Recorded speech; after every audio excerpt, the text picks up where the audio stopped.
ನಮಸ್ಕಾರ ಸ್ನೇಹಿತರೆ, ಇವತ್ತಿನ ವಿಡಿಯೋದಲ್ಲಿ ಸರ್ವಜ್ಞನ ಒಂದು ಕಿರು ಪರಿಚಯ ಮಾಡಿಕೊಡ್ತೀನಿ. ಸರ್ವಜ್ಞ ತಮ್ಮೆಲ್ಲರಿಗೂ ತಿಳಿದಿದೆ. ಒಂದು ಕಿರು ನೋಟ ನೋಡೋಣ. ಸರ್ವಜ್ಞ ಎಂದರೆ ಸಂಸ್ಕೃತದಲ್ಲಿ ಎಲ್ಲವನ್ನೂ ತಿಳಿದವ, ಎಲ್ಲವನ್ನೂ ಬಲ್ಲವ. ಈತ ಕನ್ನಡದ ತ್ರಿಪದಿ ಸಾಹಿತ್ಯದ ಪ್ರಮುಖ ಕವಿ. ಪ್ರಮುಖವಾಗಿ ತ್ರಿಪದಿಗಳೆಂಬ 3 ಸಾಲಿನ ವಚನಗಳನ್ನು ರಚಿಸಿರುವ ಈತನ ಕಾಲದ ಕುರಿತು ಹೆಚ್ಚು ತಿಳಿದು ಬಂದಿಲ್ಲ. ಈತನ ಭಾಷಾ ಪ್ರಯೋಗದ ಲಕ್ಷಣಗಳ ಅಧ್ಯಯನದಿಂದ ಈತನು ಜೀವಿಸಿದ್ದ ಕಾಲ ಸುಮಾರಾಗಿ 16ನೇ ಶತಮಾನದ ಆದಿಭಾಗ ಎಂದು ಪ್ರತಿಪಾದಿಸಲಾಗಿದೆ. ಪ್ರಾಯಶಃ ಪುಷ್ಪದತ್ತ ಈತನ ನಿಜನಾಮವಾಗಿದ್ದು ಸರ್ವಜ್ಞ ಈತನ ಕಾವ್ಯನಾಮವಾಗಿದೆ. ಕನ್ನಡದ ತ್ರಿಪದಿ ಸಾಹಿತ್ಯದಲ್ಲಿ ಅದ್ಭುತವಾದಂತಹ ಯಶಸ್ಸನ್ನು ಕಂಡಂತಹ ಕವಿ ಸರ್ವಜ್ಞರು ಆಗಿದ್ದಾರೆ. ಈತನ ತ್ರಿಪದಿಗಳು 3 ಸಾಲಿನ ವಚನಗಳಲ್ಲಿ ರಚನೆ ಮಾಡಿದ್ದಾರೆ.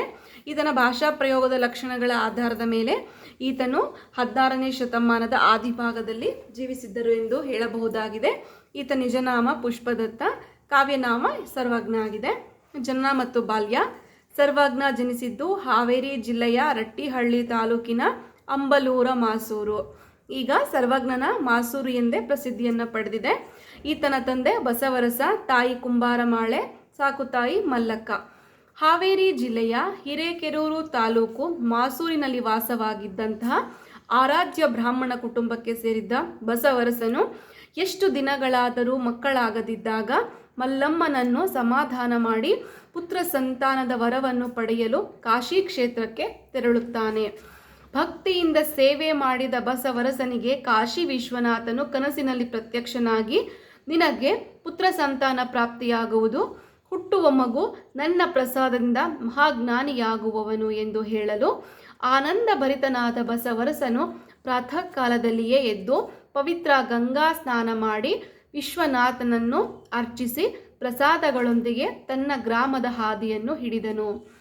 ಹಗಲಿರುಳು ಪ್ರಯಾಣ ಮಾಡಿ ಅನೇಕ ಗ್ರಾಮಗಳಲ್ಲಿ ವಿಶ್ರಮಿಸಿ ತದನಂತರ ದಾರಿಯಲ್ಲಿ ಸಿಕ್ಕ ಅಂಬಲೂರ ಎಂಬ ಗ್ರಾಮಕ್ಕೆ ಬರುವಾಗ ಭಯಂಕರ ಗುಡುಗು ಸಿಡಿಲುಗಳಿಂದ ಮಳೆ ಸುರಿಯುತ್ತಿತ್ತು. ಸಮೀಪದಲ್ಲಿದ್ದ ಕುಂಬಾರ ಸಾಲೆಯಲ್ಲಿ ಕುಂಬಾರ ಮಾಳಿ ಎಂಬುವಳ ಮನೆಯಲ್ಲಿ ವಸತಿ ಮಾಡಿ ಹೂಡಿದನು. ಕಾಲಧರ್ಮ ಸಂಯೋಗದಿಂದ ಮಾಳಿಯಲ್ಲಿ ವ್ಯಾಮೋಹಗೊಂಡಂತಹ ಬಸವರಸನಿಗೆ ಕಾಮವಿಕಾರವಾಯಿತು.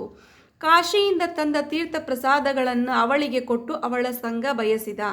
9 ತಿಂಗಳ ನಂತರ ಮಾಳಿ ದಿವ್ಯ ತೇಜಸ್ಸಿನ ಗಂಡು ಕೂಸಿಗೆ ಜನ್ಮವನ್ನಿತ್ತಳು. ಮುಂದೆ ಈ ಮಗುವೆ ಜಗತ್ತಿಗೆ ಸರ್ವಜ್ಞನೆಂದು ಪ್ರಸಿದ್ಧಿ ಪಡೆದನು. ಬಾಲ್ಯದಲ್ಲಿಯೇ ಅಗಾಧ ಪಾಂಡಿತ್ಯವನ್ನು ಶಿವನವರ ಪ್ರಸಾದದಿಂದ ಪಡೆದಿದ್ದನು ಸರ್ವಜ್ಞನು.